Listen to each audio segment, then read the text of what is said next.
So, good morning, friends. We are here in the syllabus of Introduction to Programming Language using C Part 1, which is paper number BCS 102. Although these video lectures are useful for BCS students, but these video lectures may be useful for the students of all undergraduate courses where C is one of the subject in the syllabus. In BCS, it is divided into two parts, that is part 1 and part 2. But in some other courses, there might be a single syllabus for entire C programming language. Up till now, we have completed our unit 1, that is chapter 1, chapter 2, and we are here in the chapter 3. Chapter 3 is basically divided into three parts. One is decision making, second one is looping, and third one is, these are also decision making statements, but you can say that these are the unconditional branching statements, break, go to, and continue, which are used in C program. Regarding decision making statements, we have already completed if else, nested if else, else if ladder statements. Now in this particular video lecture, we are going to see the concept of switch statement. Now what is switch statement? It is another means what की आपण आधी जे शिकलेले if शिकले, if else शिकले, nested if शिकले, else if ladder शिकले, तर हे सगळे डिसिजन मेकिंग स्टेटमेंट आहेत. त्याच्याबरोबरच अजून एक डिसिजन मेकिंग स्टेटमेंट आलं, whose name is switch. Normally if else, nested if are called as conditional branching statements, whereas switch statement is called as multiple branching statement. Now आपण if मध्ये वगैरे पाहिलं होतं की जर समजा particular condition is satisfied then block will be executed. If condition is not satisfied, then the statement which is immediately followed by the block of that particular if statement will be executed. इथे कसं आहे की समजा depending on choice जर आपल्याला कुठले block execute करायचे असतील, sometimes what will happen, I want to execute a block depending on value of variable, की युजरनं समजा 1 व्हॅल्यू दिली असेल तर मला काहीतरी 4-5 स्टेटमेंट एक्झिक्यूट करायचे, 2 दिली असेल तर दुसरे 4-5, 3 दिली असेल तर तिसरे 4-5, आणि 1 2 3 किंवा मला 4च करायचे पण युजरनं जर 15 व्हॅल्यू दिली किंवा 1 2 3 4 सोडून व्हॅल्यू दिली तर in that case default may be use. So what will happen here in switch statement? It is also called as multiple branching statement, and in switch statement, statement or block of statements are executed depending on value of variable. जर तुम्ही इथे व्यवस्थित जर पाहिलं असेल तर syntax मध्ये इथे दिलेलं स्विच व्हेरिएबल, आणि ब्लॉक मध्ये काय, from this opening curly brace to closing curly brace it is considered as a block. ब्लॉकमध्ये आपण काय लिहिले, case switch, these are the keywords which are used in C. So switch variable, case label 1. Now this label, data type of this label 1 and label 2, normally these are the constants, but data type is depending on this variable. जर तुम्ही इथे integer घेतला असेल तर इथे integer value द्यायच्या, जर इथे कॅरेक्टर घेतला असेल तर इथे कॅरेक्टर व्हॅल्यू द्यायची. आता कॅरेक्टर व्हॅल्यू आणि इंटीजर व्हॅल्यूमध्ये फरक कसा, तर character value should be included in single quotations, म्हणजे 2 सिंगल कोटेशनच्या मध्ये जर आपण ए लिहिलं तर that A is considered as a character value. So what will happen that depending on this value of variable, label 1 label 2 असे तुम्ही कितीही लिहू शकता, पण स्विच स्टेटमेंट लिहिताना डिफॉल्ट लिहायची प्रॅक्टिस ठेवा. बिकॉज जर समजा मला 1 किंवा 2 व्हॅल्यू दिली असेल तरच काहीतरी प्रोसेसिंग करायची, 1 किंवा 2 सोडून कुठलीही व्हॅल्यू युजरनं दिली, if I don't want to execute anything then in that case your program should display something that your choice is invalid. कारण की चॉईस देताना मला फक्त 1 किंवा 2च पाहिजे, तुम्ही किती दिली आहे, तुम्ही जास्त दिली किंवा कमी दिली, ठीक आहे. Now if you see this example switch ए, आणि इथं जर मी केस 1 केस 2 दिला असेल ना तर याचा अर्थ असा होतो की data type of this A is integer. एची डेटा टाईप काय आहे, मग आता इंटीजर असली पाहिजे कारण की आपण केस 1 केस 2 घेतले. and this case 1 or case 2 is executed depending on value of a. म्हणजे काय की a ची व्हॅल्यू जर 1 असेल तर c is equal to a plus b printf percent D C and break. What is use of this break? This break is use to terminate this entire block. म्हणजे एकदा printf percent D C झालं की ह्या closing curly ब्रेसच्या पुढचं जे statement असेल that statement will be executed. If value of A is 2 then directly control of execution is now transferred to case 2. त्याच्यासमोर काय लिहिले आपण? C is equal to A minus B printf percent D C and break. पुन्हा हे break काय करेल? याला बाहेर घेऊ. इथे ॲक्च्युली ब्रेकचं बी कॅपिटल झाले, त्याला स्मॉल कन्सिडर करा. आता लक्षात घ्या की if value of A is not 1 or not 2, ए सुद्धा नाही, 1 सुद्धा नाही आहे आणि 2 सुद्धा नाही आहे, असं जर आपण गृहीत धरलं तर इन दॅट केस म्हणजे 1 आणि 2 सोडून दुसरी कुठलीही व्हॅल्यू आपण जर एची दिलेली असेल तर in that case default case will be executed. Whether default is compulsory to write in switch statement तर नो, तुम्ही नाही लिहिलं तरी चालतं. पण होतं काय की स्विच स्टेटमेंटच्या बाहेर येईल. समजा हे डिफॉल्ट जर इथं नाही असं आपण जर गृहीत धरलं आणि एची व्हॅल्यू जर आपण 5 दिली तर it does not match with case 1 or case 2. 5 दिल्यानंतर हे 1 2ला मॅच होणार नाही आणि मग इथं बाहेर येईल डायरेक्ट. पण हे स्विच काय एक्झिक्यूट झालं नाही याचा आपल्याला इन्फॉर्मेशन घेण्यासाठी प्रत्येक स्विचमध्ये डिफॉल्ट लिहिण्याची सवय ठेवा. ना what is use of default? की जर समजा एची व्हॅल्यू 1 2 नसेल, दुसरी कुठलीही असेल तर in that case that default statement will be executed and which states that the choice which is given by you is invalid.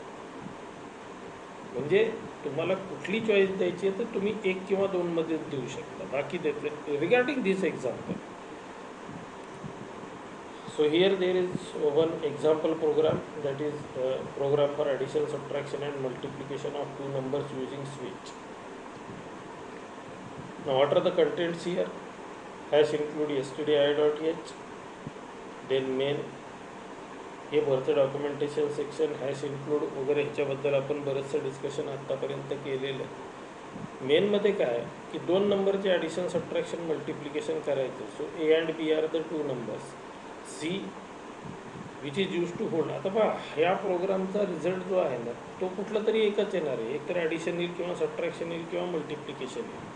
Programme कसा लिहिला आहे आपण की 2 नंबर आहेत, त्याचे ॲडिशन असो, सबट्रॅक्शन असो किंवा मल्टिप्लिकेशन असो ते सीमध्ये स्टोअर होते आणि चॉईस नावाचा एक व्हेरिएबल आहे. आता पहा याच्यात काय केलं, printf enter 2 numbers, scanf percent D ampersand B. इथे 2 नंबर आपण रीड केले, त्यानंतर आपण चॉईसची व्हॅल्यू रीड केली. चॉईस देताना मी इथं पहा printfमध्ये काय दिलं आहे, एंटर युअर चॉईस 1 2 3, 1 ते 3 पर्यंतची द्या, दुसरी देऊ नका. चुकून दिली तर default, then scanf percent d choice and then switch choice. जर चॉईसची व्हॅल्यू मी 1 दिली असेल तर ए प्लस बी होईल, प्रिंट होईल, ब्रेक होईल. ब्रेक झालं म्हणजे काय, direct this get C A statement will be executed because block started with this opening curly brace and ended with this closing curly brace. स्विचचा जो ब्लॉक आहे तो इथं संपतो आणि केस 1चं ब्रेक आलं की डायरेक्ट गेट सी एचला जाईल आणि आपला प्रोग्राम संपेल. म्हणजे चॉईसची व्हॅल्यू 1 असेल तर ॲडिशन होईल, प्रिंट होईल, ब्रेक. चॉईसची व्हॅल्यू 2 असेल तर सबट्रॅक्शन, प्रिंट, ब्रेक. चॉईसची व्हॅल्यू 3 असेल तर मल्टिप्लिकेशन, प्रिंट आणि ब्रेक. आता 1 2 3 नसेल, दुसरी कुठली दिलेली आहे, समजा 5 दिली तर that 5 does not match with case 1, either case 1 or case 2 or case 3. मग तशा केसमध्ये आपलं डिफॉल्ट स्टेटमेंट काय सांगतं की तुम्ही दिलेली जी चॉईस आहे ती इनव्हॅलिड. तुम्ही 1 ते 3 मध्येच द्या, इथे जसं दिलं आहे आपण तसं. दुसरी गोष्ट, don't forget to write break after each case. आपण आता जेव्हा प्रोग्राम पाहू ना तेव्हा त्याच्यामध्येच मी तुम्हाला समजून सांगतो की जर समजा ब्रेक लिहिलं नाही चुकून तर काय होतं. Now will see actual C programme.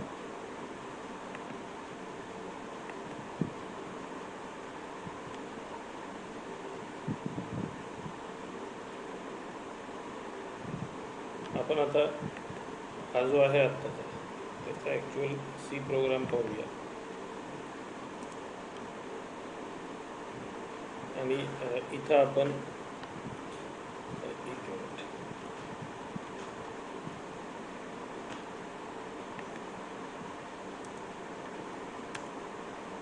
इथे आपण ॲडिशन, सबट्रॅक्शन, मल्टिप्लिकेशन, डिव्हिजन सुद्धा करू. So what is my program name? Program for addition, subtraction and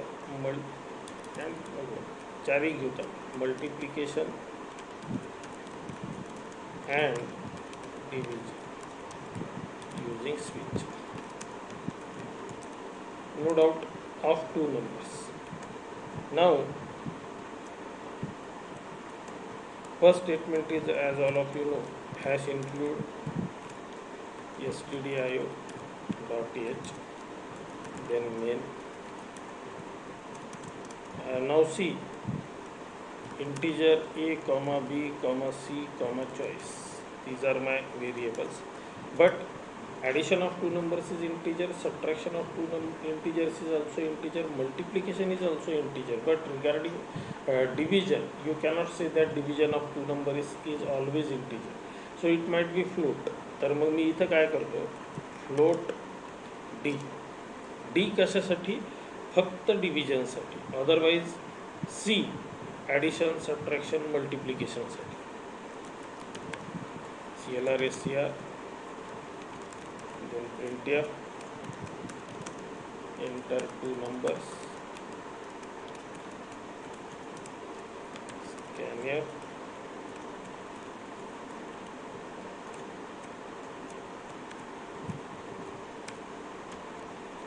ampersand a comma ampersand b, then again printf. तर हे दोन नंबर घेतले. आता आपल्याला काय करायचं आहे, चॉईस घ्यायची.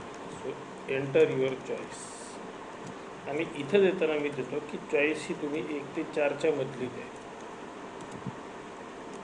मगाशी आपण प्रोग्राम जेव्हा प्रेझेंटेशनमध्ये पाहिलं तर तिथं फक्त 1 ते 3 होता. आपण आता इथे 1 ते 4 घेतली. स्कॅनियर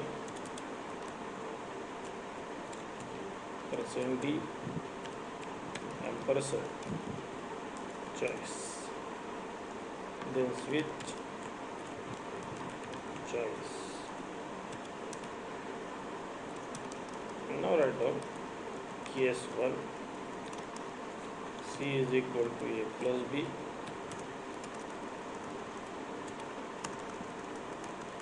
printf लिहिताना थोडंसं आपण व्यवस्थित लिहू. printf slash addition is % d comma c break. आता मी यालाच कॉपी करतो, कारण की आपल्याला ॲडिशन, सबट्रॅक्शन, मल्टिप्लिकेशन हे सगळं त्याच करायचं आहे. कॉपी करणं सोपं आहे. अल्ट्रा एडिट आणि कॉपी, एकतर कंट्रोल इन्सर्ट वापरा किंवा कॉपी पेस्ट वापरा डायरेक्ट. परत एकदा कंट्रोल ई, आता मात्र पेस्ट. Case 2,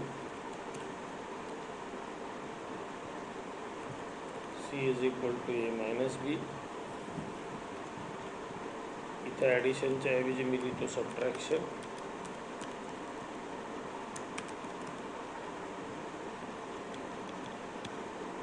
%dc break. परत एकदा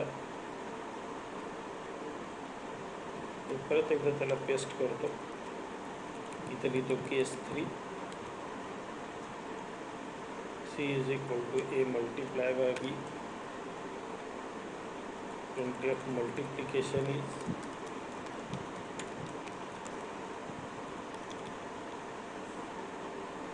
देन ब्रेक. आणि परत एकदा पेस्ट करतो. इथे लिहितो केस 4. आता डिव्हिजनच्या बाबतीत तुम्ही आता इथे एक गंमत पाहाल का, आपण डी नावाचं व्हेरिएबल घेतले डिव्हिजनसाठी. So D is equal to a divided by b.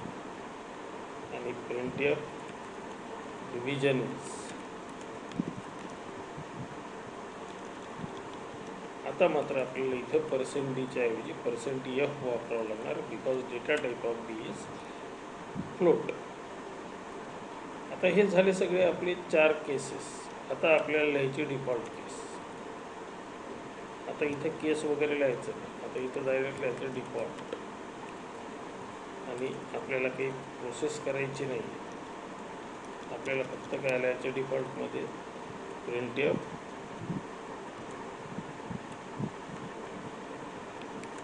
in एक minute, entered choice is invalid.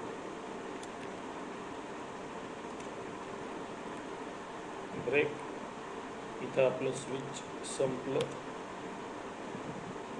साधारणतः आपण इथून सुरू केलं होतं आणि मग ह्याच्यानंतर इकडे get ch and now program is संपला आपला. त्याला पहिले मी सेव्ह करून घेतो. switch.c, sorry, don't forget to give extension as .c. Now compile and execute. Enter 2 number, समजा मी दिले 12 आणि 5. Enter your choice. आता चॉईस कशा आहेत? 1 फॉर ॲडिशन, 2 फॉर सबट्रॅक्शन. समजा मला सबट्रॅक्शन करायचं असेल या दोघांचं तर चॉईस मी 2 देणार. 12 5ला रिझल्ट काय आला? 7. परत हाच प्रोग्राम रन करू आपण. 12 आणि 5च देऊ आणि चॉईस 3 देऊ. तर 12 पंचे 60, मल्टिप्लिकेशन इज 60. आता परत एकदा रन करू आणि 12 आणि 5 दिलं आणि चॉईस जर 4 दिली तर माझा रिझल्ट किती येतो? ॲक्च्युअल रिझल्ट इज 5 दुनी 10 आणि 5 चोक 20, 2.4 यायला पाहिजे. पण आपलं डिव्हिजन किती येते? 2.000000. Why? Because in C programming or in C++ also integer divided by integer result is also integer. Integer आणि इंटीजरचा रिझल्ट हा इंटीजरच येतो. इथं होतं आहे काय प्रोग्राममध्ये? जसं मी तुम्हाला मगाशीच सांगताना सांगितलं होतं की डिव्हिजनच्या वेळेस एक मजा येते. D is equal to A divided by B. आता डीला व्हॅल्यू केव्हा चालली? ह्याचं कॅल्क्युलेशन झाल्याच्या नंतर. आणि सी बाय डिफॉल्ट काय सांगतं की इंटीजर डिवायडेड बाय इंटीजर असेल ना तर रिझल्ट ऑलवेज इंटीजरच असतो. मग इथं आता एची व्हॅल्यू 12 होती आणि बीची व्हॅल्यू 5 होती. तर रिझल्ट किती आला? 2.4. पण त्याच्यातलं फक्त इंटीजर घेतलं जातं म्हणजे 2. and now that value will be assigned to variable d which is float. त्याच्यामुळे त्यांना 0.0000 घेतला तुम्ही. Now to avoid this what you have to write? You have to typecast this expression. आता ह्या एक्सप्रेशनला टाईपकास्ट करा. टाईपकास्ट करणं म्हणजे काय की ए इंटीजर आहे, बी इंटीजर आहे, ह्या दोघांचं डिव्हिजन इंटीजरच येणार आहे. But forcefully convert that result into float and then assign that value to d. जर आपण हे करेक्शन करून जर आता प्रोग्राम रन केला आणि परत 12 आणि 5 व्हॅल्यू दिली आणि इथं जर 4 दिलं तर माझा रिझल्ट आता करेक्ट आला 2.400000. हे बाय डिफॉल्ट एवढं 00 येणार आहे. जर मला 2च डिजिटपर्यंत पाहिजे असेल रिझल्ट तर बेटर टू यूज %f जे आहे ना इथं लिहिलेलं आपण, याच्या ठिकाणी आपण जर 0.2f लिहिलं आणि प्रोग्राम जर रन केला तर आता तुम्ही पहा 12 आणि 5 चॉईसमध्ये 4 2.40. 0.2 म्हणजे काय? 0.2fचा अर्थ असा होतो की जर रिझल्ट पॉईंटमध्ये येत असेल तर डेसिमल पॉईंटच्या नंतर फक्त 2च व्हॅल्यू घ्या. हे झालं. 1 2 3 4 दिलं तर आता आपले रिझल्ट करेक्ट आले. Just keep in mind that जेव्हा आपल्याला डिव्हिजन करायचे असते ना तेव्हा इथं ए आणि बी आहे. समजा ए डिवायडेड बाय 10 असेल तर आपण त्या 10ला नुसतं इथं ब्रॅकेटमध्ये फ्लोट लिहिण्याच्या ऐवजी आपण त्याला डायरेक्ट 10.0 लिहिलं बीच्या जागी तर चालतं. पण ते जेव्हा कॉन्स्टंट असेल तर इथं दोन्ही व्हेरिएबल आहेत, इंटीजर ए आणि इंटीजर बी हे दोन्ही व्हेरिएबल्स आहेत. B.0 आपण लिहू शकत नाही. त्याच्यामुळं ब्रॅकेटमध्ये float and then A divided by B. याचा अर्थ काय होतो की although integer divided by integer result is always integer but forcefully convert that result from integer to float and then assign that value to D. आता हे आपण 1 2 3 4 दिल्यावर झालं. आता 12 आणि 5 दिलं आणि उगाच चॉईसची व्हॅल्यू समजा 12 दिली तर चॉईस 12 आपल्याला चालेल का? नाही चालणार. माझा रिझल्ट काय आला पाहिजे की चॉईस चुकीची, एंटर चॉईस इज इनव्हॅलिड. ठीक आहे. So this is all about switch statement which is used in C programming language. Thank you very much for watching this video. If you like the video then like it and share it with your rents. So thank you very much.